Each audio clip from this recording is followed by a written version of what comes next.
నిన్ను రాజుగా అభిషేకించుటకై నన్ను పంపాను. యెహోవా మాట వినుము. చిన్న ప్రార్థన చేస్తున్నా. మౌనతిగా ప్రేమిస్తూ ఉన్న మా ప్రియ పరలోకపు తండ్రి, ఈ ఘనమైన ఉన్నతమైన నామానికి స్తుతులు స్తోత్రాలు వందనాలు చెల్లించుకుంటూ ఉన్నా. ఈ సమయంలో ప్రభువా, ఇంతవరకునైనా నీ నామములో పాఠం స్తుతించాం, గణపరిచాం, నేను స్తోత్రాలు ఆనందించాం. నేను ఈ సమయంలో ప్రభు వాక్య స్వరూపిగా ఉన్నటువంటి దేవుడునైనా ఈ వాక్యం ద్వారా తండ్రి, ఈ యొక్క దినానికి, ఈ సమయానికి నీ బిడ్డలకు నాకు కావలసినటువంటి మాటలు తండ్రి మాకు దయచేసి మమ్మల్ని బలపరిచి స్థిరపరచమని యేసుక్రీస్తు ప్రభువు వారి శ్రేష్ఠమైన నామములో ప్రార్థించి స్తుతించి అడిగి పెట్టుకుంటున్నాను మా పరమ తండ్రి. ఆమేన్. హల్లెలూయా. దేవుని నామానికి మహిమ కలుగును గాక. దేవుని నామానికి మహిమ కలుగును గాక. వచ్చిన అందరికీ కూడా ప్రభువును రక్షకుడైన యేసుక్రీస్తు శ్రేష్ఠమైన నామములో మీ అందరికీ కూడా ప్రత్యేకమైనటువంటి వందనాలు తెలియపరుచుకుంటూ ఉన్నాను. హల్లెలూయా. బాగున్నారండి? చాలా బాగున్నారని అనిపిస్తుంది. ఎందుకంటే ఉత్సాహంగా పాడుతూ ఉన్నారు కదండి, ఘనంగా దేవుని నామాన్ని స్తోత్రిస్తూ ఉన్నారు. చాలా సంతోషం. మంచి మంచి పాటలు మేము విన్నా, చక్కగా పాడుతూ ఉన్న మంచి స్వరాలు దేవుడు మనం మీకు ఇచ్చాడు. అందుని బట్టి నేను దేవుని స్తుతిస్తూ ఉన్నాను. చాలా బాగా పాడారు. అందరూ కూడా పాడినటువంటి అందరూ కూడా చాలా చక్కగా పాడారు. కానీ ఎక్కువ చాలా పాడేశారు, ఎక్కువ చాలా పాడేశారు. సంతోషం. అందుకని ఆరాధనకి ఆయన సమయం అయిపోయింది, నేను వెళ్ళిపోయాడు. ఆరాధన మ్యూజిక్ లేదు కదా, సమయం చాలా విలువైంది. కాబట్టి ఇక్కడ నుంచి ఒక ఇద్దరికి లేక ముగ్గురికి వచ్చే వారం నుంచి ఛాన్స్ ఇవ్వబడుతుంది. సరిగ్గా గమనించే ఫాలో కావాలని మనం చేస్తూ ఉన్నాం. హల్లెలూయా. చదువు వాక్య భాగంలోనికి వెళ్ళక ముందు గతించినటువంటి విశ్రాంతి దినంలో అనగా పునరుత్థాన దినంలో దేవుని యొక్క దాసులు దేవుని యొక్క వాక్యాన్ని చక్కగా మీరందరూ కూడా విన్నారు కదండి. ఏ వాక్యాన్ని ప్రకటన చేయబడింది, మీరు ఏం విన్నారు, మీకు ఏం అర్థమైంది? మీకు అర్థమైనటువంటి విషయం చెప్పండి. మీరేం అర్థం చేసుకున్నారు వాక్యాన్ని గురించి చెప్పాలి. మీరు అర్థం చేసుకున్నటువంటి అంశం ఏంటి? ఏ వాక్యము మిమ్మల్ని ప్రేరేపించింది? ఏ వాక్యము మిమ్మల్ని ప్రేరేపించింది? ఏ వాక్యము మీ యొక్క హృదయంలోనికి వెళ్ళింది అనేది చాలా ప్రాముఖ్యమైనటువంటి సంగతి కదండి. రాత్రికాల సమయంలో ఎంతమంది ఆన్లైన్లోకి వచ్చారో నాకైతే తెలియదు, కానీ నాకు తెలుసు రాలేదు వారు చాలా మంది ఉన్నారు కదండి. అక్కడ రాత్రికాల సమయంలో తమ్ముడు ప్రసాద్ నాకు బాగా తెలుసు, శాంతి వాడి యొక్క తెలిసినటువంటి పాస్టర్ గారు తమ్ముడు, ఇదే సీజన్ అంట ఆయన చెప్పాడు. ఏ సీజన్? ప్రతి కాలానికి ఒక సీజన్ ఉంటుంది కదండి. మామిడికాయ సీజను, సొరకాయ సీజను, సీతాఫలకాయ సీజను, ఇది లెంటి సీజన్ అండి. నిజమేనా? లెంటి సీజన్ ఇది. అంటే సీజన్ క్రైస్తవులుగా ఉండకుండా, అదొక మాటలు సీజనల్ క్రైస్తవులుగా కాకుండా ఆచారపూర్వకమైనటువంటి దినాలుగా ఆచరించకుండా ఈ 40 దినాలు అనేవి మన ఆధ్యాత్మికమైనటువంటి జీవితాన్ని బలపరుచుకోవడానికి, దేవుడితో మరింత సహవాసాన్ని కలిగి ఉండడానికి ఇవి మనము కొనసాగించుకోవాలి అనేది ప్రాముఖ్యమైనటువంటి సంగతి. నా మాట ఏర్పడుతున్నాయా చివరి వరకు? హలో, నా మాట మీకు ఏర్పడుతున్నాయా చివరి వరకు? సంతోషం కదండి. ఏం చెప్పాడు? ఈ యొక్క దినాలు అనేవి మన ఆధ్యాత్మికమైనటువంటి జీవితాలకు ఉపయోగకరంగా మనం మలుచుకోవాలి. చాలా మంది ఏమనుకుంటుంది అయితే సాధనలకు వచ్చినటువంటి వాళ్ళు కూడా ఈ అంశం చెప్తా ఉంటే రిపీట్గా అడుగుతున్నారు మళ్ళీ అని. అంటే దానికి కారణం ఏంటంటే వింటలేదండి, రిపీట్గా అడుగుతూ ఉన్నారు. రిపీట్గా అడిగినప్పుడు ఏమవుతుందంటే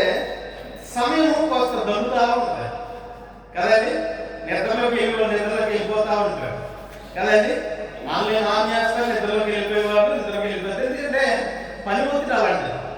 మీరు పని చేస్తూ ఉంటారు, కష్టపడుతూ ఉంటారు, అలిసిపోతుంది శరీరం. కాబట్టి మనకు తెలియకుండానే మన నిద్రలోకి జారుకుంటూ ఉంటాం, మనకు తెలియకుండానే నిద్రపోతూ ఉంటాం. ఎందుకు చెప్తా ఉన్నానంటే ఇక్కడ చెప్పేటువంటి ప్రతి విషయం కూడా, మనం వినేటువంటి ప్రతి మాట కూడా మన జీవితానికి ఉపయోగకరంగా దాన్ని మనము మలుచుకోవాలి. లేకపోతే మన క్రైస్తవ జీవితానికి ఉపయోగము అనేది ఉండదు. సంతోషం. ఏమైనా మీరు నా చూడండి, ఆ మాట వినండి. మీరు ఏమైనా మీరు ఇప్పుడు కాదు, పోయినవారు 40 దినాలు గురించినటువంటి ఉపవాసాల్లో ఉన్నటువంటి ఆ యొక్క ఆత్మీయమైనటువంటి విషయాలు ఎవరెవరు 40 దినాలు ఉపవాసం చేశారు పరిశుద్ధ గ్రంథంలో, వారు ఏం పొందుకున్నారు, ఎలా చేశారు, ఉపవాసం ఎలా ఆచరించారు, ఎవరితో దేవుని నడిచారు, ఎవరితో ఎలా దేవునితో సాంగత్యం చేశారు, ఏం పొందుకున్నారు, ఏ ఫలితాలు వారు పొందుకున్నారు, ఈ విషయాలు పరిశుద్ధ గ్రంథం ద్వారా మనం కొన్ని విషయాలు మనం నేర్చుకున్నాం. అయితే ఈ 40 దినాల్లో మనము దేవుని యొక్క నామాన్ని కనపరుస్తూ, ఆరాధిస్తూ, వాక్యం ధ్యానిస్తూ, దేవుని వాక్యాన్ని వింటూ వారు కొనసాగుతున్నటువంటి మన యొక్క జీవితంలో కూడా ఏం ఉపయోగకరంగా ఉండాలనేది మనం గ్రహించాల్సినటువంటి విషయం. సరే, అది అట్టి పెడితే ఈ యొక్క వాక్య భాగంలో ఉన్నటువంటి చదివినటువంటి వాక్య భాగంలో పరిశుద్ధమైనటువంటి ప్రవక్త సమూయేలు రాసినటువంటి గ్రంథంలో 15వ అధ్యాయంలో 1వ వచనం 2వ వచనం మనం చదువుకుంటే, ఇశ్రాయేలుకు ఒకానొక దినమున సమూయేలు సౌలును పిలిచి, యెహోవా ఇశ్రాయేలుకు తన జనులను రాజు అభిషేకించుటకై నన్ను పంపెను, ఆయన మాట వినుము. ఇశ్రాయేలీయులకు మొట్టమొదటి రాజు ఎవరు అంటే సౌలు. ఎవరు చెప్పారు? వెరీ గుడ్, బేబీ గారు. సౌలు కదండి. సౌలు కీషు కుమారుడు అయినటువంటి సౌలు గారు ఇశ్రాయేలు ప్రజలకు మొట్టమొదటి రాజుగా ఉండటానికి దేవునికి ఇష్టమై ఆయనను అభిషేకించడానికి, రాజుగా అభిషేకించడానికి ఒక ప్రవక్తను పంపించారు. ఆ ప్రవక్త పేరేంటి? సమూయేలును పంపించాడు. ఎందుకు పంపించాడంటే సౌలు దగ్గరికి ఇశ్రాయేలు ప్రజలకు రాజుగా అభిషేకించడానికి సౌలు దగ్గరికి సమూయేలును పంపించినప్పుడు సమూయేలు మాట్లాడుతూ, నిన్ను ఇశ్రాయేలు ప్రజలకు రాజుగా చేయడానికి దేవుడు నన్ను అభిషేకించమని నిన్ను నా దగ్గరికి పంపించాడు. కాబట్టి నిన్ను రాజుగా అభిషేకించడానికి వచ్చినటువంటి నేను నిన్ను అభిషేకించినప్పుడు ఒక మాట చెప్పాడు సమూయేలు. ఎవరితో? సౌలుతో మాట చెప్పాడు, నీవు దేవుని యొక్క యెహోవా మాట వినుము. ఎవరి మాట వినాలని ఆ ప్రవక్త సమూయేలు సౌలుతో చెప్పాడు? దేవుని మాట వినమని రాజుగా అభిషేకించబడినటువంటి సౌలుతో చెబుతున్నటువంటి మాట. ఎవరి మాట వినాలి? మనం దేవుని మాట వినాలి. ఇప్పుడు మనము ఎవరి మాటలో మనము కొనసాగాలంటే దేవుని మాట వినుచున్నటువంటి మనమందరం కూడా దేవుని పిల్లలుగా, దేవుని సమూహముగా ఉన్నటువంటి మనమందరం కూడా దేవుని యొక్క మాట వినడానికి వచ్చాం. దేవుని యొక్క మాటలు వింటూ ఉన్నాం.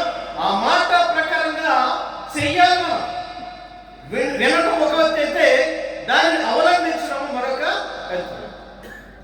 మీరందరూ కూడా మనమందరం కూడా ఏం చేస్తా ఉన్నామంటే వింటున్నాం కదండి. దేవుని మాట, దేవుని యొక్క వాక్యాన్ని మనం వింటున్నాం.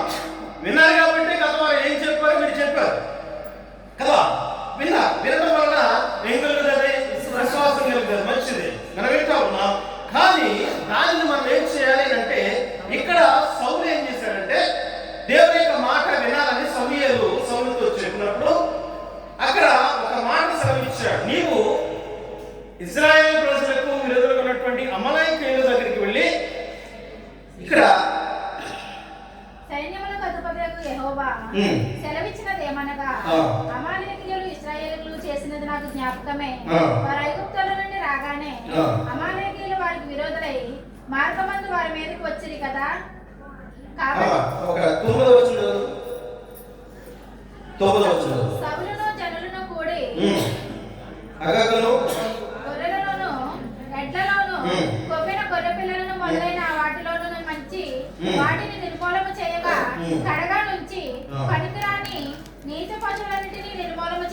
ఇక్కడ దానికంటే ముందు ఇక్కడ 3వ వచనం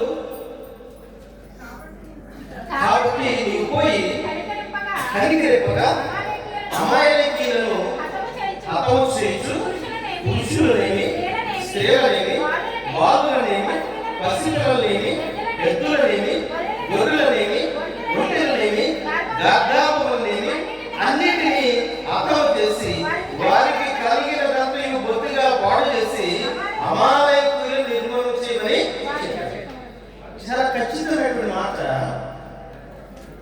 దేవుడి ద్వారా సమూయేలుకు చెప్పాడు. అమాలేకీయులను ఏం చేయమన్నాడు? టోటల్గా ఆ దేశంలో ఎవరు ఉండడానికి వీలేదు. పశువులు, పిల్లలు, పెద్దలు, గాతాలు, ఎద్దులు, గొర్రెలు అన్ని ఏమి ఉండడానికి వీలేదు. సజీవంగా బ్రతకడానికి వీలేదు. అందరినీ కూడా నిర్మూలన చేసేయమన్నాడు. చెప్పలేదా? ఖచ్చితంగా చెప్పలేదా? కానీ ఇక్కడ చదివినటువంటి వాక్య భాగంలో 9వ వచనంలో ఏముంది? 9వ వచనంలో ఏముందంటే సౌలు జనులను కూడి అగకును గొర్రెలను ఎడ్లను గొర్రె పిల్లలను మొదలైన వాటిలో నుంచి మంచి వాటిని నిర్మూలన చేయక కడగా నుంచి పనికిరాని నీచ పశువులని నిర్మూలన చేసింది. ఇక్కడ చెప్పిన ఒకటి చేసినాడు. సౌలు దేవుడు ఏం చెప్పాడంటే టోటల్గా 100% ఆ యొక్క అమాలేకీయుల ప్రాంతంలో రాజుల ప్రాంతంలో అందరినీ కూడా భూమి మీద ఏది ఉండడానికి వీళ్ళని చెప్పాడు. కానీ సౌలు ఏం చేశాడు? మంచి వాటిని పక్కన పెట్టి నీచమైన వాటిని చెప్పేసి అంత మాత్రమే కాదు, ఆ యొక్క రాజును అగగును కూడా హతము చేయకుండా ఉన్నాడు. దేవుడు చెప్పింది ఏంటండి? సమస్తాన్ని కూడా నాశనం చేయమని చెప్తే సౌలు దేవుని మాట విన్నట్ట వినలేనట్ట? లెక్క చేయలేదు. ఇక్కడ మొదటి వచనంలో రాజుగా అభిషేకిస్తే 9వ వచనానికి వచ్చేసరికి దేవునికి వ్యతిరేకమైపోయినట్లుగా, లేకపోతే తన సొంత నిర్ణయాలు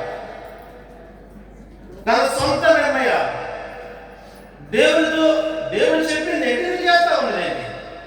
దేవుడు మనల్ని ఎలా చేయమన్నాడు, ఎలా బ్రతకమన్నాడు, ఎలా జీవించమన్నాడు, ఎలా మాట్లాడమన్నాడు, ఏం సెలవిస్తా ఉంది వాక్యం అని మనం ఆలోచన చేయకుండా, మనం లెక్క చేయకుండా, మనకి ఇష్టం వచ్చినట్లుగా, మనకు అనుకూలంగా మన జీవితాన్ని మలుచుకుని సమూయేలు చెప్పినటువంటి దేవుని ద్వారా సమూయేలు పలికినటువంటి మాటలు లెక్క చేయకుండా తనకు అనుకూలంగా, తనకు మనసు వచ్చినట్టుగా, నచ్చినట్లుగా చేసుకుంటూ వెళ్ళిపోతా ఉన్నాడు. తన సొంత ఆలోచనతో వెళ్ళిపోతా ఉన్నాడు. దేవుని యొక్క ఆలోచన పక్కన పెట్టాడు, దేవుని మాటలు పక్కన పెట్టాడు, దేవుని చిత్తాన్ని మర్చిపోయాడు. దేవుడితో నాకు సంబంధం లేదన్నట్టుగా ఆజ్ఞాతిక్రమమే పాపము, పాపంలో వచ్చే జీతము మరణం. ఆజ్ఞ పక్కన పెట్టేశాడు, దేవుని మాట పక్కన పెట్టేశాడు. అక్కడ ఏమొచ్చింది అంటే సౌలుకి అహమని ఎదుర్కొనబడతా ఉంది. నాకు లెక్క లేదన్నట్లుగా, నాకు ఎవరితో పని లేదన్నట్లుగా, దేవుని మాటలు వినకుండా, ప్రవక్త మాటలు చెప్పినటువంటి మాటలు వినకుండా, భక్త మాటలు వినకుండా తనకు నచ్చినట్లుగా చేసుకుంటూ వెళ్ళిపోతా ఉన్నాడు. మనం ఆలోచన చేస్తే మన యొక్క ఆధ్యాత్మికమైనటువంటి జీవితంలో దేవుడు చెప్పమన్నది, లేకపోతే దేవుడు ఎలా జీవించమన్నాడు ఆ రీతిగా జీవించకుండా, ఆ రీతిగా నడవకుండా, ఆ రీతిగా ప్రవర్తించకుండా, ఆ రీతిగా మన యొక్క జీవన విధానాన్ని అలవర్చుకోకుండా, మనకి ఇష్టం వచ్చినట్లుగా, మనకు నచ్చినట్లుగా మన జీవితాన్ని కొనసాగించుకుంటూ వెళ్తే ఏమవుతుందో తెలుసా? దేవుడు నిన్ను లెక్కల్లోంచి తీసేస్తాడు. సౌలును అలాగే తీసేస్తాడు, లెక్కల నుంచి తీసేస్తాడు.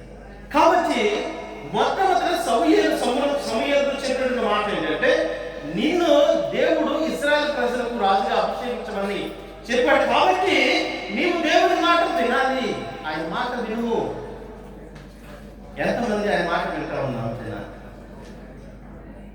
ఎంతమంది ఆయన మాట వింటా? పరిశుద్ధ దినాన్ని, నా విశ్రాంతి దినాన్ని పూర్తి తెలియదా? నా విశ్రాంతి దినాన్ని పరిశుద్ధముగా ఆచరించమని చెప్పాడు కదా. విశ్రాంతి దినాన్ని పరిశుద్ధంగా ఆచరించాలి. సమయానికి దేవుని మందిరానికి రావాలి. నేను చెప్పేటువంటి మాట కాదు. నా మీద ఎవరు కోపడితే దయచేసి మేము ఆలోచన వస్తున్నాం కదా, మమ్మల్ని అంటే భాస్కర్ గారిని ఏమన్నా నా మీద ఏ ఆలోచన పెట్టుకోవాలి. దేవుని మాటను బట్టి చెప్తున్నా. మనము దేవునికి ఇవ్వవలసినటువంటి ప్రాధాన్యత, దేవునికి ఇవ్వవలసినటువంటి ప్రాముఖ్యత మనం ఆయనకి ఇచ్చి తీరినప్పుడు దేవుని కృప నీ మీద ఎల్లప్పుడూ కూడా నిలిచి ఉంటుంది అని చెప్పాడు. ఆ మాట నీ వినాలి.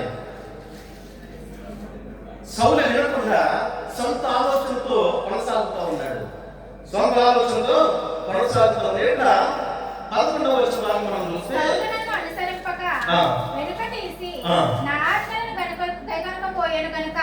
అతనిని రాజుగా నియమించినందుకు నేను పశ్చాత్తాపడుచున్నాను.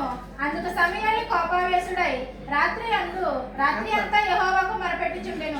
ఇక్కడ 11వ వచనానికి వచ్చేసరికి దేవుడు సౌలును రాజుగా చేసినందుకు, ఇశ్రాయేలు ప్రజలకు సౌలును రాజుగా చేసినందుకు అక్కడ ఏం జరిగింది? దేవుడే పశ్చాత్తాపడుతూ ఉన్నాడు. పశ్చాత్తాపం ఎందుకు జరుగుతుంది తెలుసా? ఒక పని చేస్తే ఎందుకు చేశాను ఆ పని, ఎందుకు చేశాను ఈ పని, కుమిలిపోవడం, పశ్చాత్తాపడి కుమిలిపోవడం అన్నమాట. దేవుడు సౌలును చూసి పశ్చాత్తాపడుతున్నాడు. ఆమె అది మన జీవితంలో అన్వయించుకుంటే సౌలు యొక్క జీవితం అలా పెట్టి సౌలు స్థానంలో మనం ఉండి మనం ఒక ప్రశ్న వేసుకోవాల్సిన అవసరం లేదు. సౌలు విషయంలో దేవుడు ఇచ్చి పశ్చాత్తాపడ్డాడు. చేయమన్నది ఒకటి, చేసింది ఒకటి. దేవుడు ఆజ్ఞ ఇచ్చాడు, ఆజ్ఞ మీరాడు. ఒక పని చేయమంటే ఇంకొక పని చేశాడు. పని పూర్తి చేసుకోమంటే అసంపూర్తిగా చేసుకుని వచ్చాడు. మాటను లెక్క చేయలేదు. అయితే సౌలు స్థానంలో నీవు నేను ఉండి దేవుడు కూడా నన్ను చూసి సౌలు విషయంలో పశ్చాత్తాపడ్డాడు.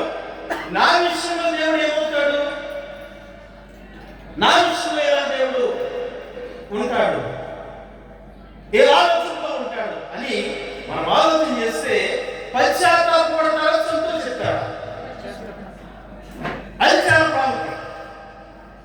ఇది చాలా అవసరం మన క్రైస్తవ జీవితానికి. దేవుడు మన జీవితాన్ని చూసి సంతోషించాలా, పశ్చాత్తాపడాలా? సంతోషపడాలంటే మనం ఏం చేయాలి? దేవుని మాటలు వినాలి, ఆయన ఆజ్ఞను అనుసరించాలి. దేవుని ఆజ్ఞను అనుసరించకపోవటం వలన సౌలును చూసి దేవుడు పశ్చాత్తాపడ్డాడు. అయితే నిన్ను నన్ను చూసి దినాన్ని దేవుడు సంతోషించాలి. దేవుడు సంతోషించాలని అంటే ఆయన మాటలు వినాలి. ఆయన మాటలు వినాలి అంటే ఆయన ఆజ్ఞను గౌరవించాలి. ఆజ్ఞను భయపడాలంటే ఆయన చెప్పినట్టుగా మనం నడవడం, ఆయన చెప్పినట్టుగా జీవించడం సులువండి. ఆయన చెప్పినట్టుగా జీవించడం సులువు కదా? సులువు కదా? కష్టమేనా? చాలా కష్టమా? చాలా కష్టం కదా? అవును కదా? అవునా? నా కాడికి సులువు, నా కాడికి సులువు అని చెప్పాడు కదా దేవుడు. కాదు అవునా? మరి కష్టం అంటే అంటే మీరు అబద్ధం ఆడుకోవడం అంటే దేవుడు అబద్ధం ఆడుతున్నాడు, కష్టం చెప్తున్నారు కాబట్టి మీరు అబద్ధం ఆడుతున్నారని అంతేనా? దేవుడు భూములు ఎత్తొద్దన్నాడు, చెప్తామని. కష్టం అంటే అది కదా, మిమ్మల్ని అనట్లేదు, మీరు చెప్పినటువంటిది నేను వివరిస్తున్నాను అంటే మీరు నాకు ప్రోత్సహిస్తున్నారు. ఆమె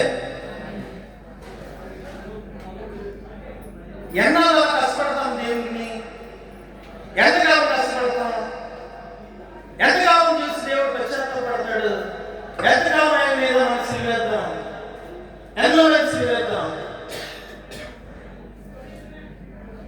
ఎన్నో వేడుతాం. ఈ 40 దినాలు కూడా చాలా మంది 40 దినాల్ని వెక్కిరింతల పాలు చేసే విధంగా కొనసాగించుకుంటా ఉంటారు. ఇంకో విషయాన్ని చెప్తాను, హిందువులు 40 దినాల వాళ్ళు కూడా ఆచరిస్తారు. విచిత్రమైన విషయం, చాలా మంది క్రైస్తవులు కూడా అలాగే ఆచరిస్తూ ఉంటారు. అయితే తర్వాత అక్కడి నుంచి మొదలెట్టేస్తారు. ఎక్కడికైతే ముక్తి తీర్చుకోవడానికి వెళ్తారో అక్కడి నుంచి స్టార్ట్ అయిపోతాయి. ఏవైతే మానేశారు 40 దినాలు అవన్నీ అక్కడి నుంచి స్టార్ట్ చేసుకుంటూ చేస్తారు. ఎందుకంటే 40 దినాలు ఫినిష్ అయిపోయింది, చేసేసాం, ఫినిష్ అయిపోయింది, అంతేనా? సరిపోదా? సరిపోదా? సరిపోదు, సరిపోదు. నీ పొరుగు వారిని, శత్రువుని ఎంతవరకు క్షమించమని చెప్పాడు దేవుడు? 40 దినాలేనా? 40 దినాలేనా? ఎలా క్షమించుకున్నాడు? నీ చచ్చిపోయే వరకు కూడా, నువ్వు చచ్చిపోయే వరకు కూడా క్షమించాలి. నువ్వు బ్రతికున్నంత కాలం కూడా నీ శత్రువు నీవు క్షమించాలి అని చెప్పాడు దేవుడు. ఆ మాట క్షమించాడు. ఇప్పుడు ఆ మాట నువ్వు వ్యక్తం చేస్తున్నావా లేదా? మీరు ఆ మాట నువ్వు వెచ్చలేదు కాబట్టి దేవుడిని సందేశిస్తాను చూసి చేర్చుకోవాల్సిందే. దేవుడు మనం చూసి ఏం చేయాలంటే సంతోషించాలి, పశ్చాత్తాపడకూడదు. ఇక్కడ మరొక వచనం 14వ వచనం, 14వ వచనం. సమూయేలు నాకు వినపడుచున్న గొర్రెల అరుపులను ఎడ్ల రంకెలను ఎక్కినవి అని అడిగాను. అందుకు సౌలు, అమాలేకీయుల యొద్ద నుండి జనులు వీటిని తీసుకొని వచ్చిరి.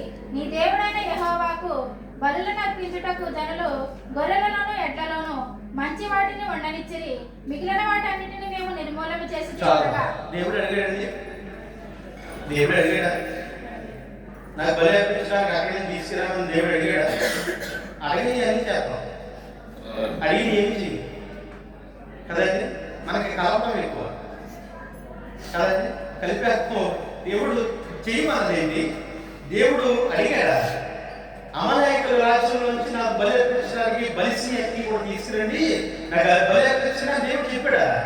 సమయంలో ఏం చేస్తా ఉన్నాడు అంటే కవర్ చేసుకోవడం చెప్తున్నాడు అన్నమాట.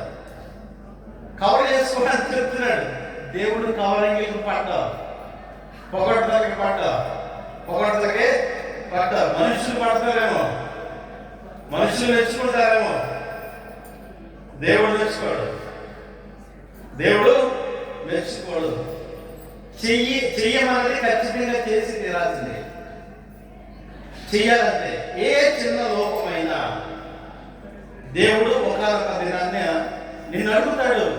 నువ్వు అనుకోవచ్చు, ఈ చిన్న తప్పే కదా, ఈ చిన్న పాపమే కదా, ఇంతకు మంచి నేనేం చేయట్లేదు కదా నువ్వు అనుకోవచ్చు. సౌలు కూడా ఒక్క ఆజ్ఞను మీరాడంతే. సౌలు ఒక్క ఆజ్ఞను మీరాడు. కాబట్టి ఏం జరిగిందంటే ఇక్కడ 18వ వచనంలో, మరియు యెహోవా నిన్ను సాగనంపి నీవు కోరి పాపాత్ములైన అమాలేకీయులను నిర్మూలన చేయము, వారు లయమగు వరకు వారితో యుద్ధము నీవు ఎందుచేత మాట వినక దోపుడు మీద ఎగబడి ఆయన దృష్టికి కేడు చేసితవనెను. ఓకే, ఇక్కడ 22 కూడా చదువు. అందుకు సమూయేలు ఉమ్. తాను సెలవిచ్చిన ఆజ్ఞను ఉమ్. ఒకడు కైకొనుట వలన ఉమ్. యెహోవా సంతోషించినట్లు ఉమ్. ఒకడు దహన బలులను అర్పించుట వలన ఆయన సంతోషించిన ఉమ్. ఆలోచించుము. బలులు అర్పించుట బలులు అర్పించడం కంటే ఆజ్ఞ లేకంటే రొట్టెలు అర్పించడం కంటే మాట వినియు శ్రేష్టము. ఇక్కడ నేను చదువుతున్న తర్వాత వివరిస్తాను. ఇక్కడ ఆజ్ఞని విసర్జించి యెహోవా ఆజ్ఞని విసర్జించదు కనుక నీవు రాజుకు ఉండకుండా ఆయన నిన్ను విసర్జించినగా దేవుడు చెప్పాడు సమూయేలుతో. సమూయేలు సౌలుతో చెప్పు రాజుగా ఉండడానికి ఇక రాజుకి అధికారం లేదు, నాకు ఇష్టం లేదు, ఇక తీసేస్తా ఉన్నా, తప్పించేస్తా ఉన్నా. బలులు అర్పించడం కంటే ఏది శాస్త్రం అంట? దేవుని మాట వినడం, ఆజ్ఞలను గైకోవడం శాస్త్రం. కాబట్టి సమూయేలు మాట చెప్పిన తర్వాత సౌలు ఏమంటా ఉన్నాడంటే, సౌలు ఒక మాట అంటా ఉన్నాడు. సౌలు జనులకు జడిసి, అందుకు ముందు 15వ వచనంలో అందుకు సౌలు అమాలేకుల యొద్ద నుండి జనులు వీడి తీసుకుని వచ్చి నీ దేవుడే. ఇక్కడ గమనించాల్సింది ఏంటంటే సౌలు సమూయేలుతో ఏమంటా ఉన్నాడు? చాలా విచిత్రంగా అనిపిస్తుంది ఈ మాట, మీరు గమనించారు. సౌలు సమూయేలుతో ఏమంటా ఉన్నాడు తెలిసాక? నీ దేవుడైన యెహోవా. గమనించారా? ఎవరి దేవుడంట? సమూయేలు దేవుడు. ఎవరి దేవుడు కాదు? సౌలు దేవుడు కాదా? సౌలు దేవుడు కాదా? అంటే సౌలు పక్కన తీసాడు పాటగా కదండి, దేవుని పాటగా పక్కన తీసాడు. నీతో నా పని లేదన్నట్టుగా నీ దేవుడు అంట. నీ దేవుడు ఏంటి? చాలా ఉన్నారు. నీ సంఘం, నా సంఘం. నో, ఇది ఎవరి సంఘం? మన సంఘం, మన సంఘం. ఇది నా సంఘం కాదు, నీ సంఘం కాదు, ఇది దేవుడి సంఘం. దేవుడు మనకి ఇచ్చినటువంటి సంఘం, ఇది మన సంఘం. ఒకవేళ నాది అనున్నాను అనుకోండి, ఇది ముదిరింది, ఇటు తొక్కాలనుకున్నాడు దేవుడు కదా. ఇది ముదిరింది, తొక్కాలనుకున్నాడు, తొక్కుతాడు, పక్కన పెడతాడు. అలాగా సౌలు కూడా నీ దేవుడు అంటూ ఉన్నాడు సమూయేలుతో. రాజుగా అభిషేకించాడు, ఇజ్రాయెల్ మొట్టమొదటి రాజుగా చేశాడు. ఉపకారం మర్చిపోయాడు, అభిషేకాన్ని మర్చిపోయాడు. నీ దేవుడు అంటా ఉన్నాడు. ఎంత దారుణం అండి, నీ దేవుడు అండి. ఇక్కడ చదివిన వాక్య భాగంలో జనులకు జడిసి, సౌలు ఎవరికి చేశాడు? ఎవరికి జడాలి? ఎవరికి భయపడాలండి? దేవునికి భయపడాలి. కానీ సౌలు ఎవరికి భయపడుతూ ఉన్నాడు? జనులకు భయపడుతూ ఉన్నాడు. మనం ఎవరికి భయపడాలి? దేవునికి భయపడాలి, ప్రశ్నలకు కాదు. దేవునికి భయపడాలి. దేవుడు ప్రతిదీ కూడా గమనిస్తూ ఉంటాడు. దేవుడు ప్రతిదీ కూడా చూస్తాడు కదండి. కాబట్టి మనం ఎవరికి భయపడాలంటే ప్రశ్నలకు కాదు, ఈ లోకానికి కాదు, దేవునికి భయపడాలి. సౌలు జనులకు భయపడి చెప్తున్నాడు. జనులకు భయపడతా ఉన్నాడు, దేవునికి భయపడకుండా జనులకు భయపడతా ఉన్నాడు కదండి. ఇక్కడ నేను ముగించేస్తాను, నాకు చాలా చెప్పాలని ఉంది కానీ సమయం లేదు. 27వ వచనంలో వెళ్ళిపోవాలని తిరుగుగా సౌలు అప్పుడు సమూయేలు అతనితో ఇట్టనెను, నేడు యెహోవా ఇశ్రాయేలు రాజ్యము. ఇక్కడ 30 చదువు 30. అందుకు సౌలు, నేను పాపము చేసి తిని ఆయనను నా జనులు పెద్దల ఎదుట ఇశ్రాయేలుల ఎదుటను నన్ను గణపరిచిన యెహోవా ఒక్కటకై నేను పోగా నాతో కూడా తిరిగి రమ్మని అతని వేడుకొనినందున. ఇక్కడ అందుకు సౌలు నేను పాపం చేసి అని అంటా ఉన్నాడు. అంతే, చాలా సింపుల్ గా. అతనిలో పాపం చేశాడు, దేవుని మాటలు మీరాను, దేవుని మాటలు లెక్క చేయలేదు, అని చెప్పింది నేను చేయలేదు అనేటువంటి పశ్చాత్తాపం ఎక్కడ కూడా కనపడట్లా.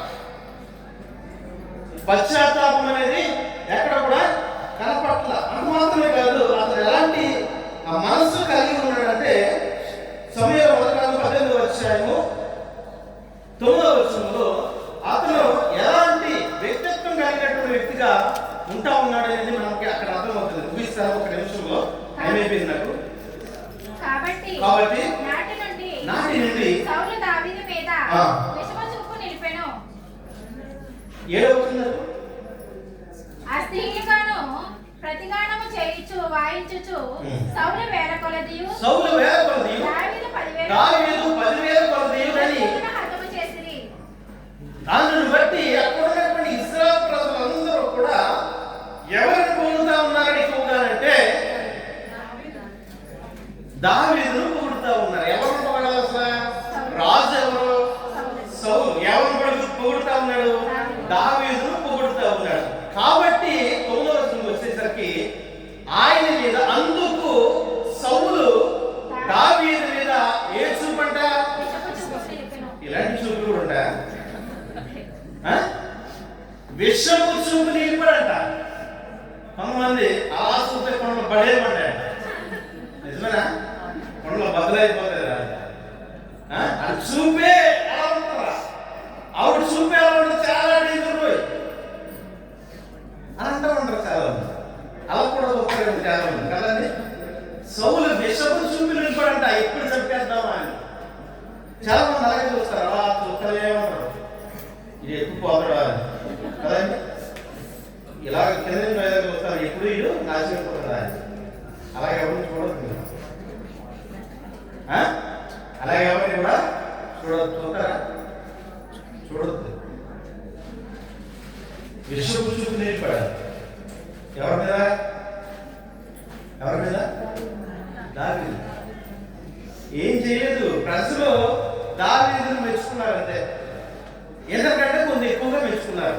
అది అతనికి ఇష్టం అవ్వలేదు.